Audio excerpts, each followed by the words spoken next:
Hello everyone, and thank you for checking out the NFL Draft Review. In this video we're going to be talking about the defensive line, specifically the defensive tackles. This defensive line group has been considered maybe one of the best defensive line draft classes of all time, and in this video we'll get into the interior depth.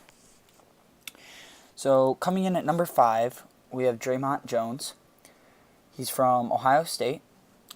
He's 6'3", 272, so he's going to have to put on a few more pounds to be successful in the NFL. This year he's had 34 total tackles and 12 for loss, so not that many, but he's been a sack machine with 7.5 sacks this year. He had his most total tackles his redshirt freshman year with 51, and then he only has 34 this year.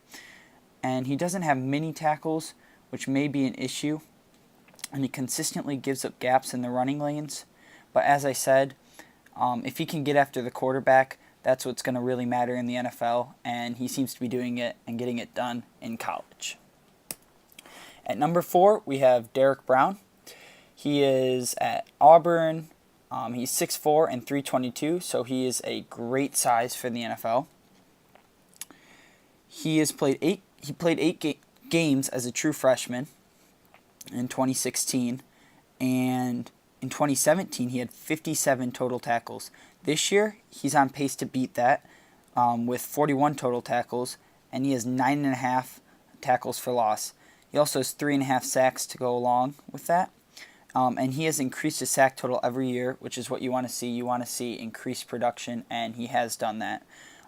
Joe Marino of the NFL Draft, he does NFL draft scouting, and he has called him underdeveloped, but the upside is there because he has some very good size for the NFL.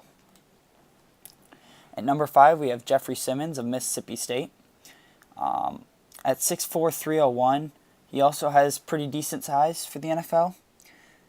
He has 55 total tackles this year and 13.5 for loss, but he doesn't have any sacks, so he would have to increase his pressure for the NFL.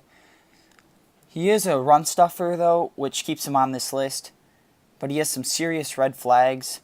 NFL teams, though, seem to get over the red flags if you have production, and he has shown to have production.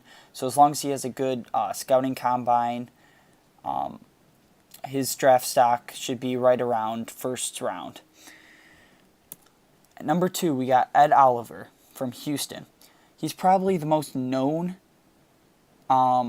defensive tackle in this draft class. Coming into the year, he was considered possibly the number 1 overall pick. This year, he hasn't quite lived up to that hype with only 3 sacks, but he does have 51 total tackles in 7 games. He's dealt with a knee injury that's held him out in the last 4 games, but he does have 13.5 career sacks.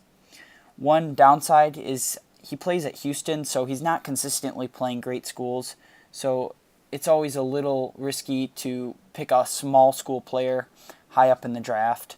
You never know exactly what you're going to get just because their production is coming versus lower level opponents.